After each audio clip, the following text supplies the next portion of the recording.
Je ne pensais pas devenir un jour le centre d'une histoire que l'on chuchote à voix basse. À mon âge, on croit avoir déjà tout vécu. Les joies, les erreurs, les silences trop longs. Et puis la vie décide autrement. Elle revient, discrète, presque respectueuse, et bouleverse tout sans demander la permission. Ma fille était enceinte. Fragile, fatiguée, remplie d'espoir mêlé à des peurs qu'elle n'osait pas toujours dire. Son mari, 35 ans, a commencé à changer. Je l'ai vu avant elle. Les hommes, quand ils fuient, laissent des traces. Dans la façon de parler, dans le regard qui glisse ailleurs, dans les excuses trop bien préparées. Il est venu chez moi pour la première fois en disant que ce n'était que provisoire. Juste quelques nuits. Juste le temps de réfléchir.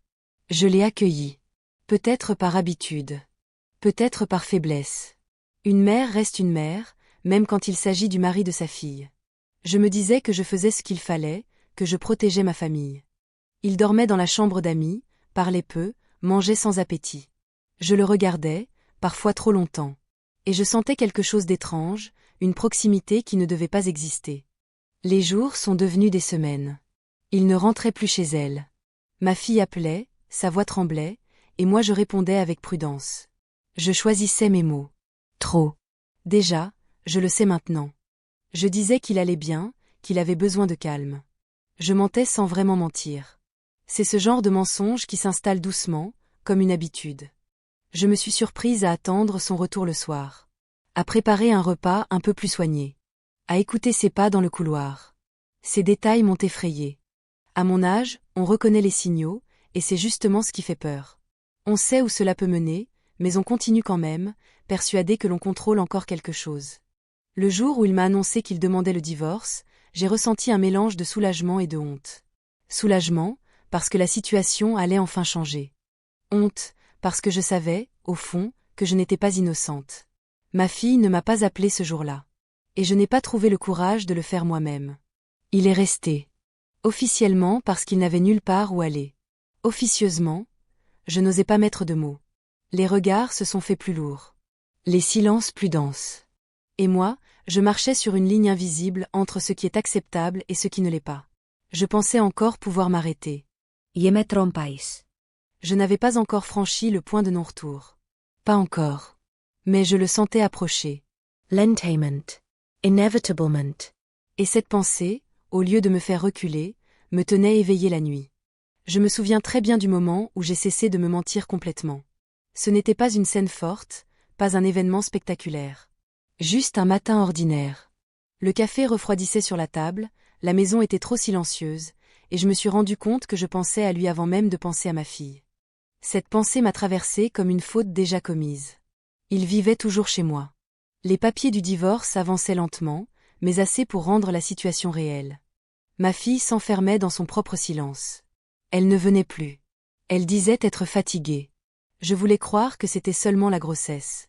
En réalité, je crois qu'elle sentait quelque chose. Les enfants sentent ces choses-là avant qu'on les nomme.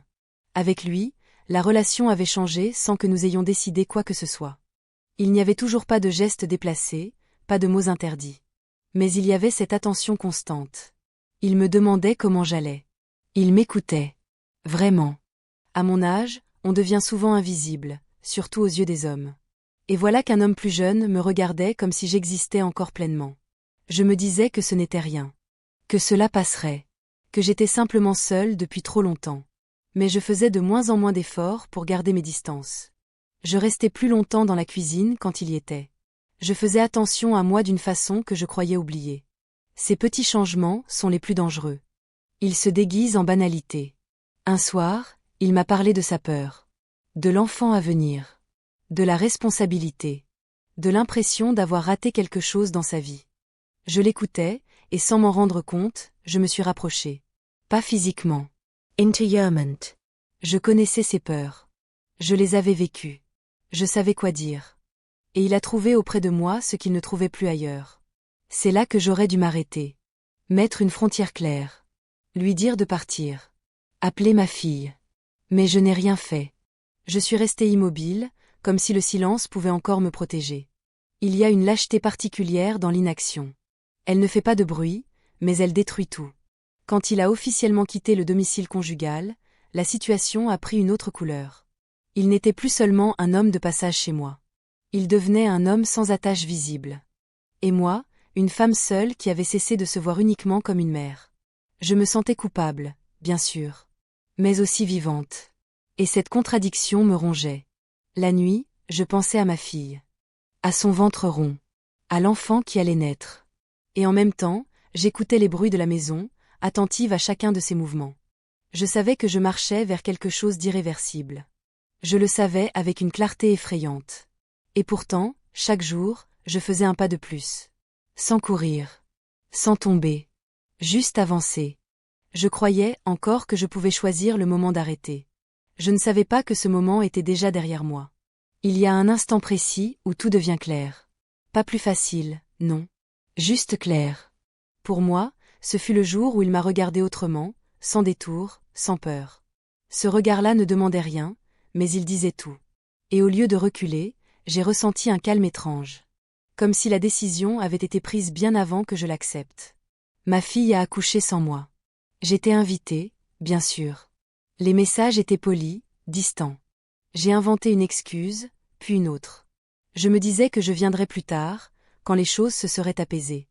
En vérité, je ne supportais pas l'idée de me tenir près d'elle avec ce secret posé entre nous comme un objet fragile prêt à se briser. Lui est resté. Toujours chez moi. Nous vivions côte à côte, dans une intimité qui ne disait pas son nom. Et puis, un soir, il a parlé d'avenir. Pas d'amour, pas encore. D'avenir. D'une maison à réorganiser, d'un quotidien à reconstruire. J'ai compris que, pour lui, la rupture était déjà consommée, digérée. Pour moi, elle ne faisait que commencer.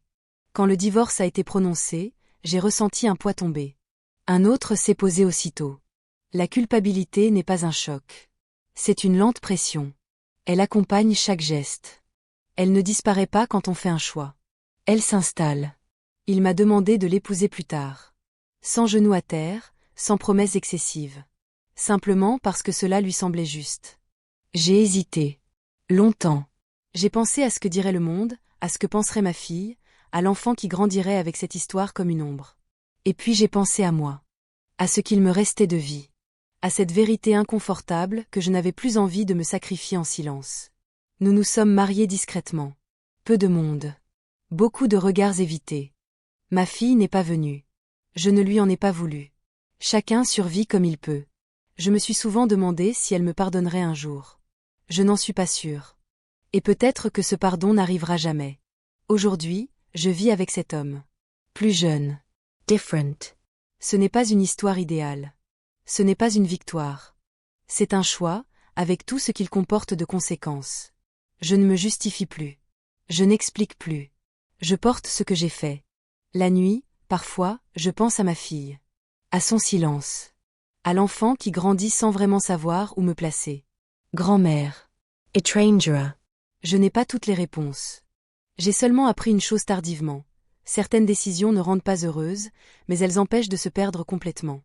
Et à mon âge, rester entière, même imparfaite, est peut-être la seule fidélité qui me restait.